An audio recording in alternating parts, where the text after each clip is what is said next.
he felt rejected. I was rejecting him, so he felt rejected. You're gonna remember my number, and I said, well, I know how well you remember your scripts.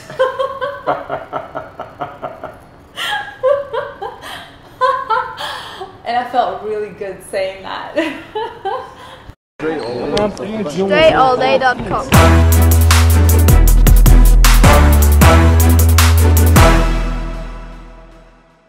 Welcome everyone to this is the third episode of our show. You just started recording without even letting me know we're recording, so this is like putting me on the spot. That's how I do it. I be recording people all the time. They don't know I'm recording. We were in Philadelphia 6 days: Thursday, Friday, Saturday, Sunday, Monday, and today is Tuesday.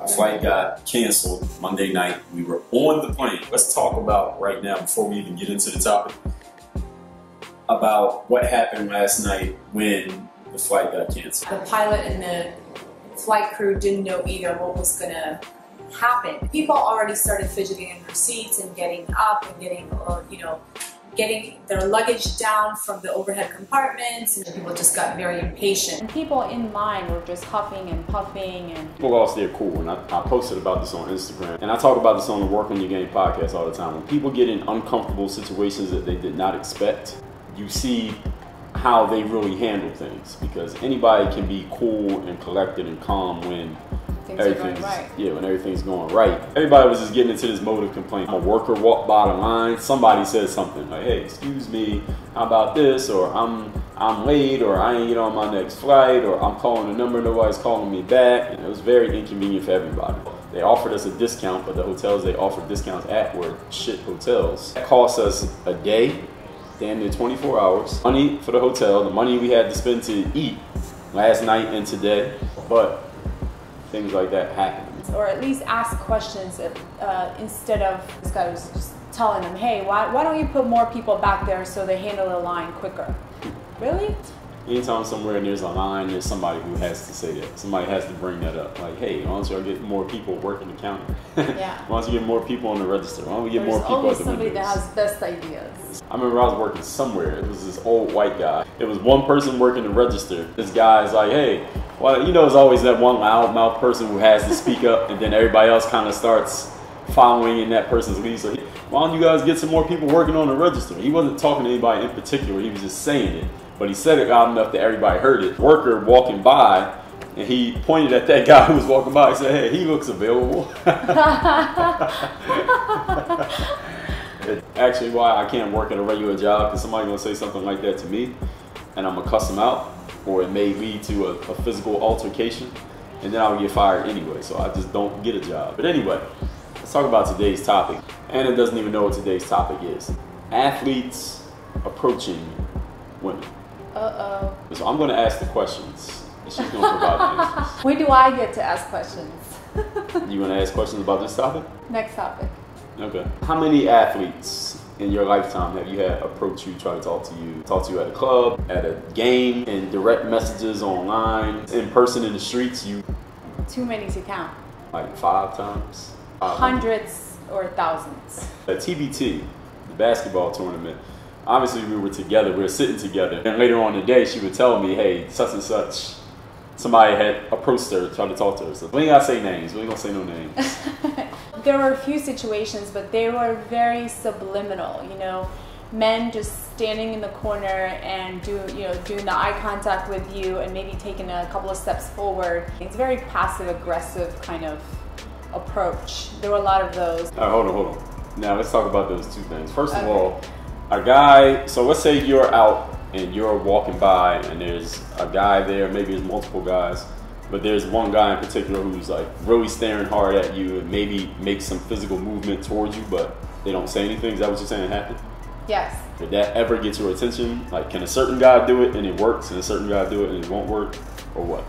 Yes, it can. I think it depends on well, at this point it's all visual, we don't know each other. So if I like the guy visually and I'm interested and I'm looking for a guy to say something to, or I'm looking for whatever, a man. Conversation. Then I might react differently than if I'm not single, if I have a man and I just get that attention. I will react completely differently. So it is situational. Let's say I'm single and he does that and I'm looking for the conversation, then I would react positively. Then I would maybe give him a reason to take another step forward. Let's talk about something that somebody said. Let's think of one particular encounter. Do you have to describe what happened? Yeah, exactly. This particular athlete. He was a player. He was a player. You've seen him play on the court? Yes. Okay. Was he good? He stood out. He was good. He was good. Okay. He stood out, and I know who this player is, by the way. This was after his game. And I didn't really see him right away because he was not dressed in his basketball gear. So he was dressed in regular clothes, and he was standing in the corner, and then he got out of the crowd of the people just to make himself visible. And I was just walking by. I was going to the ladies' room or something, and he took a couple of steps forward and he started smiling and kind of like almost like was trying to pull me over kind of thing. And I just kept walking. I was not looking for a conversation. So what I did is, hey, good work. And I tapped him, or not even tapped him. You know, I acted very confident and just did my own thing and just walked by as if nothing happened. He thanked me. He didn't say that was it. He didn't say anything else. So, I think he got scared.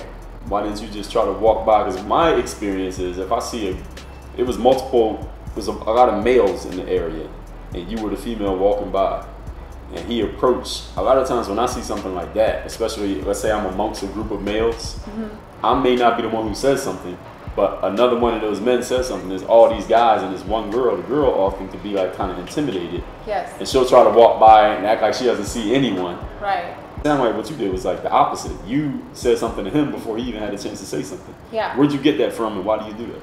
I think what's going on in my mind at that time is, especially when I'm not looking for a conversation, I don't want him to be embarrassed. And I still want to act confident. I still want to acknowledge him, and not to be rude, and just to acknowledge him. So I treated him like a person as opposed to treating him like a man. Instead of being flirtatious, I was still being myself. I was confident in myself, went about my business, but still acknowledged him and said, hey, I know you stepped out. I didn't know what he was going to do. It wasn't very obvious that he wanted to speak to me. I couldn't say that for sure. But I know he separated himself from the crowd and made himself available for whatever he could do at that point. So for me, it was just treating him as a person as opposed to treating him as a man. So you took the initiative. That's what I mean. Yes, and what that does to men is it makes them feel comfortable and more confident. Even though you weren't interested in his conversation or whatever he was going to try, you still acknowledged him so he wouldn't feel like you. Where I'm from, we say you got played. Like, correct. He didn't want to feel like he got played. Like, yeah. Damn. I stood there and tried to say something to her in front of these people, and she ignored me. So you acknowledged them, and at the same time, you kept going, so he didn't look like a dumbass. Exactly. And I think that's like one of the biggest powers a woman can have, because it's just plain confidence. If I would have done opposite, then he would have tried to walk by and act like you didn't see him. And it had this like little tension go on, you know. Yeah. That I would have not been operating out of integrity, first of all, because I have a man. Why would I? That's like flirtatious to me. That's like feeling the energy and feeding into it. I wouldn't do that. I have a man and I'm not looking for another one. That's interesting. The biggest power you can have as a woman is to acknowledge a man and treat him as a person as opposed to treating him like a man. It could have been a girl. It could have been a girl. You could have been like, hey, good game, and just keep walking. Yeah, so just be yourself, be your confident self. And then guess what he did? What did he do? I was on my phone. Then I pulled out my phone and I can see him like in the reflection of my phone in the back. He was staring. He was looking. It's not like he went. After you walked by? Yeah, after I walked by, I knew he was interested. Yeah. And he was fine with it. He didn't feel offended. He didn't feel like I pushed him to the side, or I don't know, whatever men feel when they're rejected. He didn't feel rejected. So this would be good for the females out there watching, but I know there are a lot of males watching. Yes. Who may be athletes, and they may want to approach a woman that they see somewhere, anywhere, maybe after one of their games, especially if they had a good game. I mean, ain't no better time. Your stock is at an all-time high. You just had a good game. You want to talk to a woman. What can they do? If you were single, was what he did, would that have worked? You saying is this 100% whether you're interested in him or not? Is that it? You know what? I've done that when I wasn't single. I think I have a tendency to do that a lot with men, and that's why they come on to me more than any other female, because it's not like they feel safe, but they feel like it's okay to approach me. They're not going to be rejected. They're still going to be treated like people. You could have a man approach you who, for whatever reason, you're not interested. Maybe you don't think he looks good. Maybe you are in a relationship. Maybe he's in a relationship and you know, but he approaches for whatever reason. Yeah. But you are willing to be conversational with him, but not let it cross the line into anything else if you don't want it to. Correct. But you won't just completely ignore a guy and then it creates like a possible conflict. Yeah, absolutely not. Unless the guy is being rude or he's just out of line in some way. If he is, then he's not going to get a response out of me personally, unless I have to protect myself. But I think men would probably, it would probably be useful for men as well, because when you're a woman, again, if you treat them like a person before you treat them as a woman, you're going to get more out of that woman. All right, so for the athletes out there, if an athlete or entertainer or someone who does something in the arts, the entertainment business, whether that's sports, music, an artist, whatever. Somebody that's in the public eye? Yeah, or at least they're trying to get to the public eye. What can they do to better their chances when talking to women in general? Maybe not you specifically, but to women in general. What mistakes do you see athletes or entertainers make that you don't see in a normal civilian guy? They use their status, whatever status that is. It doesn't have to be money or power, celebrity.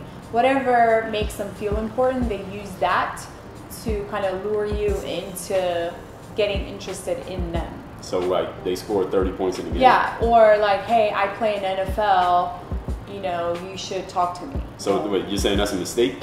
That is a mistake. Why?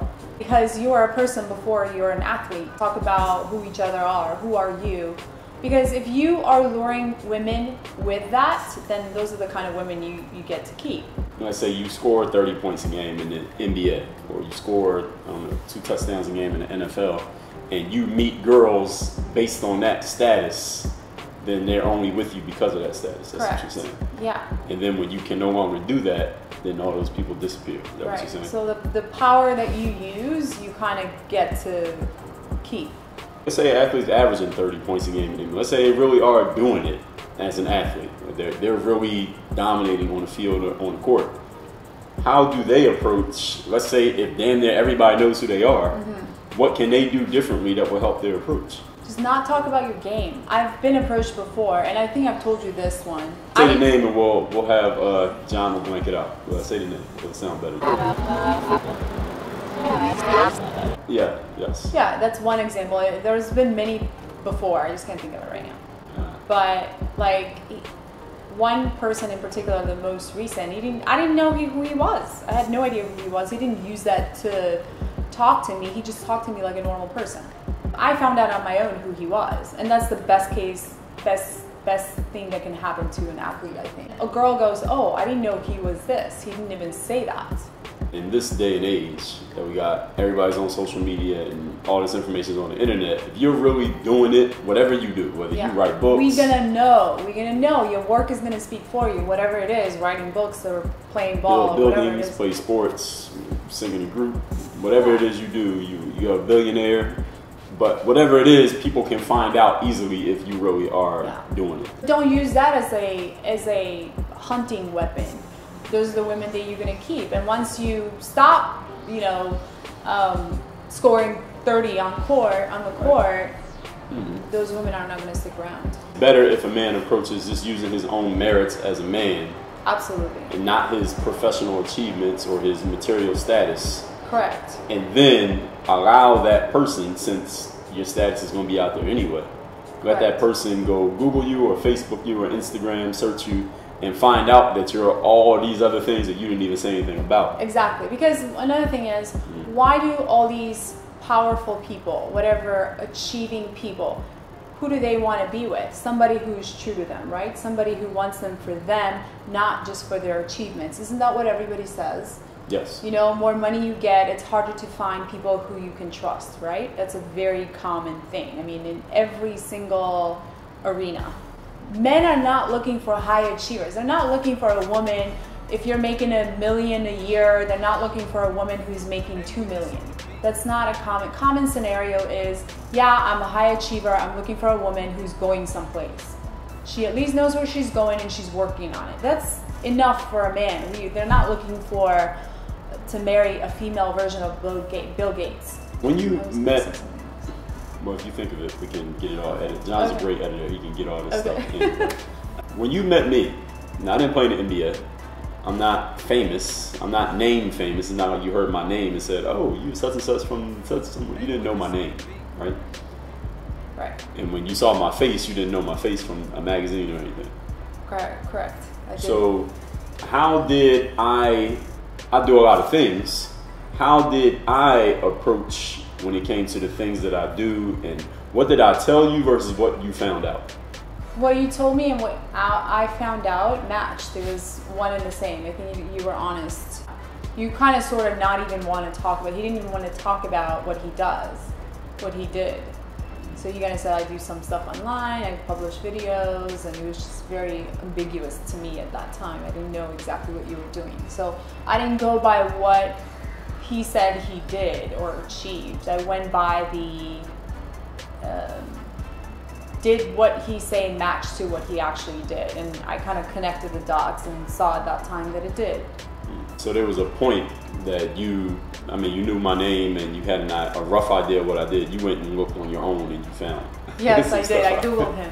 It was one time we had met up, and this is before we were a couple or anything. This is one of the early times we had seen each other, and you were asking me questions that I could tell you had learned some stuff about me, and you wanted to kind of put it together with what I said.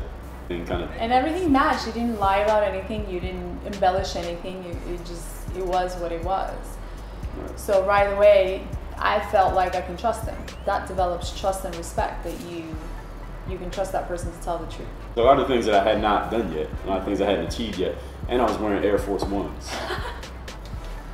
Burn them. And a do-rag at our first date. Yeah. Because let's say if I had been the same person but I didn't have any achievements, would that still have made me a valuable individual, or would it have made me like, okay, this guy isn't really doing enough? He seems like a great guy, but he ain't doing nothing. Do the achievements help build on something? Do they make this person more valuable? Do you understand the question? I think it depends on the woman, and depends on how, as a woman, how you're making a decision. Is a decision, how much does his achievements feed your whatever it is that you want a man for? Most women do not care about a man's quote-unquote achievements. They don't care about, oh, how much money he has in this. Even though they say they do, it's not the money, it's the fact that he has a direction. I, myself included, I would not date somebody that hasn't gone anywhere and done anything. But if I have a strong sense that he is working on it, and I trust and respect him enough already, just from his own, I guess, not just personality, but if I can see through his character, then I'm going to develop the trust in him that he's going to get to where he wants to go. So it doesn't matter if you average 10 points or 25 points. Correct, it does not. And if they do, that's a decision on their ego, and that's not a healthy relationship. It's not going to be a healthy relationship. So what happens when you're 45 and you can't score 5 points a game? She won't be around. Right. Whatever you do in your business or in your sport or whatever endeavor, you can't cut and paste that, whatever you did to achieve that, and put it into a relationship and it works. It doesn't work like that. You need to use like a left side of your brain. For the relationship, you need the right side of your brain. Does that make sense? Yeah, I always get the left and right side mixed up. What do the left so and the right left side do? The left side is the analytical side, right? And I'm very left-sided. Yes, I am too, actually. I am left-sided. And the way you know it, do you know how you know that? No. Okay, so you clasp your hands. I read this last night. You clasp your hands and see what finger ends up on top. Good. Okay, so if it's your right finger, you're left-brained. Okay, so the brains control opposite hemispheres. Right. The left side of the brain controls the right side of the body. Correct. And the right brain controls the left side of the body. Yeah. So let's talk about you specifically now. You've been approached by, we talked about athletes, you've been approached by people who are entertainers in other fields, whether they sing, rap, I don't know, ghost write music, do movie screenplays, actors, actresses, whatever. What has, when you've met these people, you can say their names and we're going to blank the names out. You can say their names well. When you met these people, what was it about them that either attracted you or repelled you? Are there any individuals you can think of? Yes. We're going to blank this out. You better. We will. All right, just so briefly where and how you met them.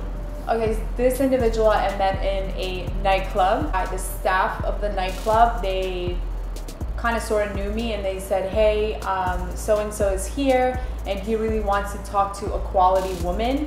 There are a lot of women on him and he's sick and tired of it and he doesn't want to deal with all these girls. But he does want somebody that's of substance in his company.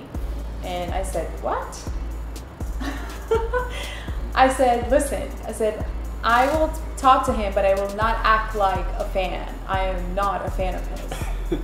You were out at a club that you had been to before. Yes. So the people who worked there knew you. Yes. And this guy, this famous individual, he was there just for that day. Correct. Right? And he is very known. Everybody in the building knew who he was. Everybody knew who he was. And there was a whole bunch of females trying to get close to him. Yes. But he was looking around like, I'm not trying to deal with none of these females. Yes. They was all like on him because of his status. Correct. They hadn't talked to him yet. They was just on him because of his status. Yes. And you, even though you knew who he was, you weren't like that. You weren't like a fan. No. Even though you might like a movie he was in. Yeah, I or respect like him very much as for his craft. But for you weren't going to ask him for an autograph. But no, I would not. You know, the staff came to me and said he's very unhappy. He doesn't want all these girls around him. But why don't he wants? If he wants somebody, it'll be somebody who he can, somebody that's of substance. That's what they said. This guy was at a stage in his life where he didn't even want the pussy that was available to him. Right, I guess. I don't know. First I said no, because I didn't even understand the whole thing. I'm like, what is going on? What does he want? And in the beginning, I just didn't like the whole thing because I'm not the girl who's gonna go and admire a celebrity and be their groupie. I just don't do that. And if he wants to talk to me, let him come over and talk to me. I'm not gonna go over and say, hey, I've been sent by the staff to be your entertainer. And she's like, no problem, sweetie. Like, she was really on it. She really wanted to respect me. So he came over from his table, sat with you, and y'all had a conversation. Correct. Proposition you? Did he try to take you home? Did he try to get your phone number? What happened through the conversation? Could you tell like what his angle was? Was he just really being platonic, just wanted to talk? Or was he looking for something else? Or was he leaving a possibility open? And then what happened after the conversation? He was not being platonic. Well, what was he being? We started, and as I said in a previous scenario with the tournament, the basketball player guy, the way he approached me, I treated him as a person before I treated him like a man, right? Same thing. Like a player. Yeah, like a Like a performer. No. I treated him as a person before treating him as a like man. a man that could possibly be intimate with a woman. Correct. As an opposite sex. I don't treat him as an opposite sex. I treat him as a person, a human being. That's a good one. Okay. Yeah. So I asked him questions about himself and his work. Not flirtatious, nothing like that. I treated him as a human being. So what was his conversation like? What was he saying when it was his turn to kind of be on the offensive? He was happy to answer questions and then talked about himself, and he was really kind of blown away. I would say blown away by me just taking a whole different approach than all those girls. And mind you, while I was standing there, humble much? Well, it's the truth. Okay. If you want to learn how to do this, I'm giving you a play-by-play. Wow. Okay. While I was doing that, all those girls were actually removed by security. So wait, where were they while all this was happening? The girls? Yeah. They were removed. I mean, so when you first sat down and then he came over and sat at your table, all these girls who was trying to get with him, were they sitting at the table with him at the time? No, this was a VIP area. He had his own table set up, and there were girls like lingering all around the table trying to talk to him. So it was like a velvet rope. Correct. And they were hanging around the velvet rope, like looking over it, like once looking I at got a fish there, in a bowl. Yeah, so that's what I was gonna say. Once I got there, the security, who I knew all the security guards in the club. I don't know any club security. They removed. When you're a girl, you go to a club more than once. Security guards, and we are smart. We know who to make friends with because we need to be protected. So we make friends with security guards. No, well, I don't go to clubs, so I don't have no friends who are security. Then they were literally. I still remember their faces. They were hanging over the ropes, like you said. They were hanging over ropes and like staring him down. How far away were they from him? Were they as close as the camera? Like this, like maybe I don't know. So like they were where the camera was, and he was where you were. Like this, the girl was there and he was there? Yeah, very close, yeah. Were they saying stuff to him? I don't know. It was loud. I wasn't listening. And what was he doing? He was by himself? He was with another guy. He was with his agent, I think. Oh. Were they were talking to each other? Yeah. And he's just acting like these girls are not 5 feet away from him? Right. Wow, that's interesting. I can only imagine what that's like. But anyway, he gets normal. up from there. I guess so, for him. Not normal for me. It didn't happen to me. If that happened to y'all, let me know. When it was his turn to talk, he knew that he couldn't just be flirtatious with me. He had to ask some questions of substance. He had to have something to say or take a different type of interest in me. So I set the tone by starting the conversation with, hey, I love or admire your work, and let's talk about serious things. So like you didn't try to act like that he wasn't famous. Like you acknowledge the fact that he's famous. No, of course. How can you not? You can't. He's so famous. You can't act like that. Then you're lying in his face, and he's not going to respect you. So that's so you why weren't on some. I don't give a fuck who you are, what you do. No, you didn't approach. No, I acknowledged him. I acknowledged him who he was and what he did, and I said, I love his work. When it was his turn to talk, he had to kind of have some substance too, because he saw that you had some substance, and because you. By going first, taking the initiative, you kind of laid the groundwork for the type of conversation. Yep, I set the tone, how the conversation was going to go, and I kept control of the conversation. So it's not like he couldn't direct the conversation. I was directing the conversation. So then when it was his turn to talk, was he able to stay on that level? He was. Did he have some intelligent stuff to say? Yes, he's very intelligent. He is an intelligent guy. This guy has very radio show or podcast that he has now that's actually really good. I don't listen to it often, but I've heard it, and it is pretty good. He's like so multifaceted, like it's impossible not to even acknowledge his work. He's like significant. He's done work in every area. You name the entertainment area, and he's like succeeded in it. So yes, he's very good. Yeah. Were you physically attracted to this guy? Did you find him to be attractive? Yeah, I guess so. But he can be attractive. He can be attractive? Yeah, I guess he's attractive. No, I'm not talking about is he attractive. I said, were you attracted? At that time, I would remember the feeling, but I didn't have a feeling like, oh, I'm like drooling over this guy. No. What happened when it was time to pay the check, go home, and maybe go separate ways the same way? What happened? I kept control of the conversation, and part of it is to end the conversation when you want to end it as opposed to letting the man end the conversation. Okay, let's pause. When it was time for the conversation to be over, that was your decision, not his decision. Correct. I think it's especially important if you're talking to an important person on many levels. One, you respect their time, and two, I didn't want to act like a fan, so I didn't want that. That's why I did that. I said, okay, I had a great conversation, I'm done, see you later, or not. Like, hey, I have somewhere to be. It's not like I'm here to talk to you all night. I have things to do and other things or other people I'm interested in to talking, not just you. You ended the conversation. Did he try to keep it going? Did he try to take it to somewhere else? What happened after that? When I was going to end the conversation, he sensed like I was ending the conversation. At that point, he started leaving as well. So he acted like he was also leaving. There was nothing else it's not like I was going to walk away and he was going to stand there. No, he was done for the night as well. Wanted to keep in touch with me, and he wanted us to exchange the information. He asked me for my phone number, and I said no. Wait, why'd you say no? Because I wasn't interested in him as a man. I didn't want to date him. And he was surprised. He was very surprised. What did he say? How'd you know he was surprised? He was stunned. Like he was, you know, when somebody's in shock and they're like quiet and they're like, huh? He was really stunned. Did he say anything? No, he's too cool to say anything like that. I think I moved off the subject. And then he kept pressing, give me your phone number, give me your phone number. I said, okay. I called him by name and I said, listen, so and so. I said, you can give me your phone number and I'll call you or something. I don't know how I said it. And then he tells me his phone number verbal. So at this point, I think this is what happened. The fact that I didn't want to give him my phone number, he was stunned, but he felt a little bit rejected. And he told me his phone number. He didn't write it down or give it to me or said, hey, pull your phone out and put it in your phone. He said the digits. And I said, okay, great.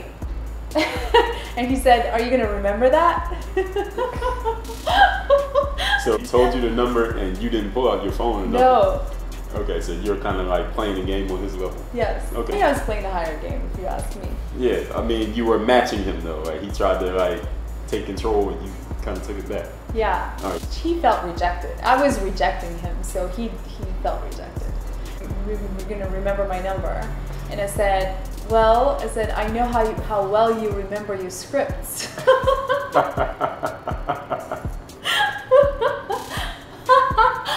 And I felt really good saying that. That was it. And then I walked away and then I saw him. I walked away and I went with my friends or whoever else I knew in the club on the other side, not in VIP anymore. So I left the area and I saw him walk out and he didn't even say bye to me. He saw you and didn't say bye? He saw me, but he didn't say anything. Was there anything he could have done differently? I mean, was he the perfect gentleman? Did you enjoy the conversation? Is there anything he could have done that you would have taken his number and pulled out your phone and written it down, or given him your number, or went to his hotel with him? Is there anything? No, the hotel would have not happened no matter what he would do. What he could have done, I'd just be more persistent or more charming, but he could have gotten my number. I could have given him my number. I just didn't feel he was working for it, if you will. When a woman says something like that, I would have given him my number, or I would have given him what he was asking for, but I didn't feel like he worked for it. This is where a man, and I'll speak as for myself, this is where it sounds a little bit like you were kind of playing games with him. Is this true or not? Yes. Okay. Because some men get annoyed when they think a woman is playing a game like, all right, you're interested, but you're not gonna give me your number unless I do this, this, and this. Like, I gotta perform these tasks to get the outcome that you know you want to happen anyway. Why even make me go through all that instead of just doing what we both want from the beginning? Why do that? Men and women think differently. We're physiologically different. Women are testing you. They're testing you to see if you're really interested. That's why we do that. A woman wants a man who is going to withstand that test, pass that test, and say, yeah, no matter what you do, I'm still interested. And that's when she says, okay, all right then. Then you deserve my phone number, information, my love, my heart, whatever. That's a good metaphor for life in general. Yes. How far are you willing, how far and how often are you willing to persist? Because the biggest prizes, he could have easily gotten, there was 20 girls in there that would have went home with him if he wanted to. Yeah. Would have went home with him that night on the spot. He did go home with somebody else because there was some girl get in their car. So whoever that girl was, she was one of the groupies. So he went home with them. Right. But the more challenging one would have been getting your phone number or getting whatever result he wanted to get from you. For whatever reason, maybe he just wasn't that interested, who knows? Maybe. Maybe he already knew he had something else lined up. Maybe he could look around the club and see all the girls still looking at him. That he could easily get something else without working so hard. Sure. For whatever reason, he didn't persist enough to get what was probably a bigger prize. Correct. Someone who wasn't going to be so easily closed, so to speak. Yes. That's a good metaphor for life, right there. The harder, the bigger the prize, the more persistent you have to be, the harder you got to work to actually get the outcome. Have you ever done that with other men? Yeah, of course. I've played games before. And how far do most of them get? How many of them actually get to the prize, whatever the prize is? How many of them quit? What happens? Most of them quit. How soon? I think I have a higher rate of men that didn't quit, but most men normally quit. You have a higher rate of men who persist. Who persist. Why do you have a higher Because rate? I think it also depends on a woman, who you are and how you present yourself, and how big of a prize they see you as. So if they see you as a bigger prize, they will persist more. So it's kind of like in selling the price value preposition. You know, if you think something is valuable, you're going to come up with the money. The same thing. If they think you're valuable, they're going to come up with the interest and the persistence and play all kinds of games with you and get on the other side. But women will always test you. And if a woman doesn't test you, she's not worth the attention. So if a woman just gives you what you asked for from the beginning, without any, you don't have to ask twice, you don't have to really work to get it, you don't have to really prove anything to get it, she just gives it to you without you having to do any work, then she probably has ulterior motives, or she's not a prize. I found that to be true. Let's talk about this other guy. A totally different person. What's his name? Okay. I don't know anything about this guy. I didn't even know what he did. I also met him in a nightclub. Okay. Same club? Same club. Same club. Same night? No. Okay. Different times. I was told that he was there by somebody next to me. I wanted to speak to him. I was honestly just curious. I like his music and I wanted to speak to him and see, I don't know, how he was. No way I was a fan. I'm not a fan. Yes, I like his music, but again, I don't act like a fan. Into the VIP area, I went inside and there he was. He was standing there staring at me. So I went over and again, I complimented him on his work. And he kind of looked at me sideways like, oh, I should have done something else, or maybe he was used to something else. And then we talked more about his work. It was not as deep of a conversation as with the previous person. This person is younger and a little bit more, he was even younger then, it was a few years ago. So we exchanged information. Now why did you exchange information with this guy, but you didn't? It was a short conversation. It wasn't flirty, but it was kind of like apropos. Like it really didn't mean much. So I felt safe by giving him my number because we kind of gave each other the vibe like it wasn't anything. Like it was just, hey, you know, let's keep connected. The other person was kind of really coming on to me at that point. He was giving me clear signs like, hey, I'm interested. And I wasn't interested. So it was kind of a safe thing for me to do. And John, make sure you're beeping out all these names. Yeah, no names. We're going to double check this before it comes up. Did he follow up? Did he call? Yes, he did call next day or day after. He had a texting conversation. After that, it was not flirtatious. Yeah, then we had phone conversations. And did they go anywhere? At some point, it became flirtatious, but again, I wasn't interested in dating him. I was interested in knowing people that were cool, that had something to talk about, that had done something that interests me, which was, in his case, music. I can talk about it. Did he try to take it somewhere? Did he ask you on a date? Yeah, he invited me out with his friends, and I felt like there was a little too juvenile for me. Where were they going? What were they doing? I don't know where they were, but they were going to a studio, they were going to a club, they were going to places, and to his house, like he had gatherings in his house. He lived like 10 minutes away from me. So, but I never went over, and I always declined. It was too juvenile. I didn't want to hang out with a bunch of, and I also, when I first met him, I saw people that were around him. He had his crew with him. So I saw these people that were with him, and that was not my cup of tea. So what was it about the people around him that? Just a lot of young guys around him. So they were too young. Yeah, they were too young. It was too juvenile. It's not even about the age, it's how they carry themselves. Right. I just didn't feel like associating with that crowd. We kept talking, but it didn't really, I seized it at some point and it didn't go anywhere. There's athletes who are watching this who want to go out and just meet a girl and do what they want to do with that girl that night. Not that every man goes through that phase, but a lot of people who are in public eye, I think, become the people who are in public eye. They put themselves in limelight, public eye, because they need outside validation. And there's nothing wrong with that. It's not a sickness. We all have different needs. So some people need grow up the way they grow up, as adults, they need that outside validation, which is fans, crowds, whatever it is, anything that comes from the outside. So celebrities are celebrities because their need is to be validated by the fans and by the attention from the outside. So if there's a young athlete watching this now, 18, 22, 24, and he's doing his thing in his sport, maybe he's going to play in the NFL, in NBA, Major League Baseball, overseas, whatever. What can he do to develop into the type of person who could get a woman who is not going to be hanging over the VIP rope, but is an attractive, like, about something individual? What can he do to develop as a person that he would be desirable to that woman? Well, if you want a woman who's about something, you have to be a man who's about something. You need to work on your mindset and how you think and educate yourself on subjects so that you can hold a conversation with a woman who is of quality.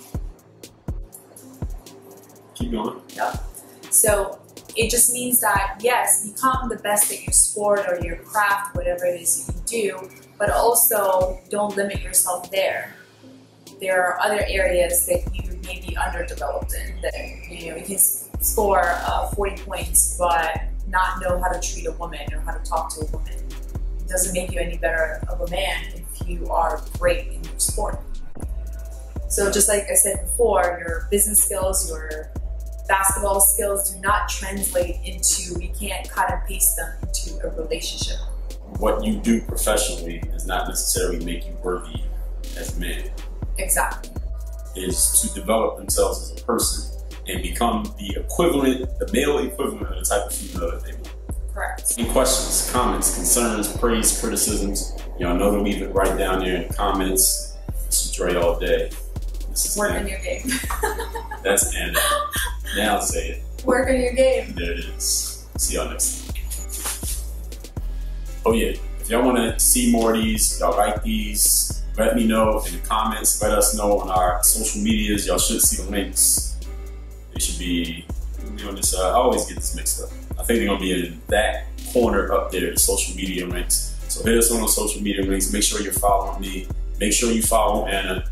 Let her know what you like, what you don't like, anything about the show. You want to see more of this, y'all know to leave it down in the comments because we need to know what y'all want to see. We can do it. Everybody work on your game. Dre all day. And you got a nickname? No, AD. Anna all day. Bye. Work on your game. Thanks for watching this vid. Follow me on all these social media platforms here. I'm active on all of them. You can reach me on all of them. And if you ever have a question for me about anything, send me an email, dre@dreallday.com. Everybody, I'll see you in the next vid. Work on your game. Dre